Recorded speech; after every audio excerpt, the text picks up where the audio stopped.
Middle ഈസ്റ്റിൽ വീണ്ടും യുദ്ധകാഹളം മുഴങ്ങുകയാണ്. കടലിന് മുകളിൽ അമേരിക്കൻ യുദ്ധവിമാനങ്ങളും ഇറാന്റെ അത്യാധുനിക ഡ്രോണുകളും തമ്മിൽ നടന്ന ഒരു നിർണായക ഏറ്റുമുട്ടലിന്റെ വാർത്തകളാണ് ഇപ്പോൾ പുറത്തുവരുന്നത്. ഒരു വശത്ത് ലോകത്തെ ഏറ്റവും കരുത്തരായ അമേരിക്കൻ സൈന്യം, മറുവശത്ത് തങ്ങളുടെ ഡ്രോൺ കരുത്ത് തെളിയിക്കാൻ ശ്രമിക്കുന്ന ഇറാൻ. അമേരിക്കയുടെ കണ്ണ് തള്ളിച്ചുകൊണ്ട് ഇറാൻ അയച്ച ഡ്രോണുകൾക്ക് എന്തുപറ്റി? എന്താണ് യഥാർത്ഥത്തിൽ അവിടെ നടന്നത്? അമേരിക്ക പറയുന്നത് സത്യമാണോ, അതോ ഇറാൻ അവകാശപ്പെടുന്നത് പോലെ അമേരിക്കൻ റഡാറുകൾ പരാജയപ്പെട്ടു? ഇന്നത്തെ വീഡിയോയിൽ നമ്മൾ ചർച്ച ചെയ്യുന്നത് ഇറാന്റെ ഈ ഡ്രോൺ നീക്കങ്ങളെയും അതിന്റെ പിന്നിലെ രാഷ്ട്രീയ തന്ത്രങ്ങളെയും കുറിച്ചാണ്. സംഭവം തുടങ്ങുന്നത് ഇങ്ങനെയാണ്. കടലിൽ നിലയുറപ്പിച്ചിരുന്ന അമേരിക്കൻ കപ്പലിനെ നിരീക്ഷിക്കാനായി ഇറാൻ തങ്ങളുടെ ആദ്യ ഡ്രോൺ അയക്കുന്നു. എന്നാൽ അമേരിക്കൻ റഡാറുകൾ ഇത് പെട്ടെന്ന് തന്നെ തിരിച്ചറിഞ്ഞു. ഒട്ടും വൈകിയില്ല, അമേരിക്കയുടെ അത്യാധുനിക സ്റ്റെൽത്ത് ഫൈറ്റർ ജെറ്റായ F-35 ആകാശത്തേക്ക് കുതിച്ചുയർന്നു. ആ ഡ്രോണിനെ അവർ വെടിവെച്ചിട്ടു. എന്തിനാണ് ഈ നീക്കം നടത്തിയത് എന്നതിന് അമേരിക്കൻ നാവികസേന മേധാവി സ്റ്റീവ് ഹോക്കിം നൽകിയ മറുപടി വളരെ വ്യക്തമാണ്. ഞങ്ങളുടെ സുരക്ഷയും രഹസ്യ വിവരങ്ങളും ചോരുന്നത് തടയാൻ ഞങ്ങൾക്ക് മറ്റു വഴികളില്ലായിരുന്നു.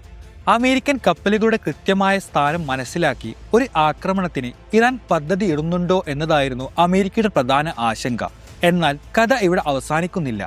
ആദ്യ ഡ്രോൺ തകർക്കപ്പെട്ടതിന് പിന്നാലെ ഇറാൻ രണ്ടാമതൊരു ഡ്രോൺ കൂടി അയച്ചു എന്നാണ് അമേരിക്കൻ സെൻട്രൽ കമാൻഡ് പറയുന്നത്. ഈ ഡ്രോൺ ഏകദേശം 10 മണിക്കൂറോളം തങ്ങളുടെ കപ്പലിന് മുകളിൽ പറന്നു നടന്നുവെന്ന് അമേരിക്ക സമ്മതിക്കുന്നുണ്ട്. പക്ഷേ ഇവിടെയാണ് അമേരിക്കൻ തന്ത്രം. അവർ പറയുന്നത് മേഖലയിൽ വലിയൊരു പ്രകോപനവും യുദ്ധ സാഹചര്യം ഒഴിവാക്കാൻ വേണ്ടി ഞങ്ങൾ ആത്മസംയമനം പാലിച്ചു എന്നാണ്. അതായത് ഡ്രോണിനെ കണ്ടിട്ടും അത് വെടിവെച്ചിട്ടില്ല എന്ന് അമേരിക്ക അവകാശപ്പെടുന്നു. ഇനി ഇറാന്റെ ഭാഗത്തേക്ക് വരാം. അമേരിക്കയുടെ ഈ ആത്മസംയമനം എന്ന വാദം പച്ചക്കള്ളമാണെന്നാണ് ഇറാൻ സൈന്യം ആഞ്ഞടിക്കുന്നത്. ഇറാൻ പറയുന്നത് മറ്റൊന്നാണ്.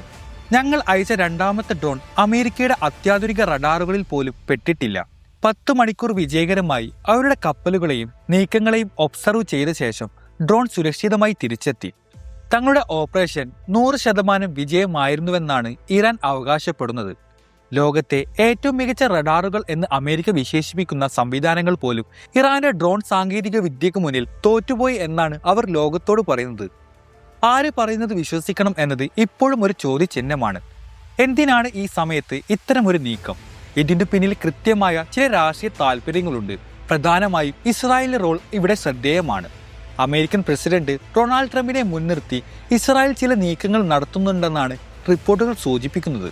ഇറാനെ പ്രതിരോധത്തിലാക്കാൻ അമേരിക്കയെ പ്രേരിപ്പിക്കുക എന്നതാണ് ഇസ്രായേലിന്റെ ലക്ഷ്യം. എന്നാൽ ട്രംപിനെ സംബന്ധിച്ചിടത്തോളം മിഡിൽ ഈസ്റ്റിൽ വലിയൊരു യുദ്ധം തുടങ്ങാൻ ഇപ്പോൾ താല്പര്യമില്ല. അതുകൊണ്ട് തന്നെ അമേരിക്ക വളരെ കരുതലോടെയാണ് നീങ്ങുന്നത്. ഇറാന്റെ പ്രകോപനങ്ങൾക്ക് തക്കതായ മറുപടി നൽകുന്നതോടൊപ്പം തന്നെ അത് ഒരു വലിയ യുദ്ധത്തിലേക്ക് വളരാതിരിക്കാനും വൈറ്റ് ഹൗസ് ശ്രദ്ധിക്കുന്നുണ്ട്. ചുരുക്കത്തിൽ പറഞ്ഞാൽ ആദ്യ ഡ്രോൺ അമേരിക്ക തകർത്തു എന്ന കാര്യത്തിൽ ആർക്കും തർക്കമില്ല. എന്നാൽ രണ്ടാമത്തെ ഡ്രോണിന്റെ കാര്യത്തിൽ അമേരിക്ക കണ്ടിട്ടും വിട്ടുകളഞ്ഞു എന്ന് പറയുമ്പോൾ ഇറാൻ പറയുന്നത് അവർക്ക് തങ്ങളെ കാണാൻ പോലും കഴിഞ്ഞില്ല എന്നാണ്. സാങ്കേതിക വിദ്യയുടെ ഈ യുദ്ധത്തിൽ ആര് ജയിക്കും? വരും ദിവസങ്ങളിൽ ഈ മേഖലയിലെ സൈനിക നീക്കങ്ങൾ എങ്ങോട്ട് തിരിയുമെന്ന് നമ്മൾ കാത്തിരുന്ന് തന്നെ കാണേണ്ടി വരും. ഇറാന്റെ ഡ്രോൺ കരുത്തിനെ കുറിച്ചും അമേരിക്കയുടെ നിലപാടിനെ കുറിച്ചും നിങ്ങളുടെ അഭിപ്രായങ്ങൾ താഴെ കമന്റ് ചെയ്യുക. ഈ വീഡിയോ നിങ്ങൾക്ക് ഉപകാരപ്പെട്ടുവെങ്കിൽ ലൈക്ക് ചെയ്യാനും ചാനൽ സബ്സ്ക്രൈബ് ചെയ്യാനും മറക്കരുത്. മറ്റൊരു വിഷയമായി വീണ്ടും കാണാം. Thank you.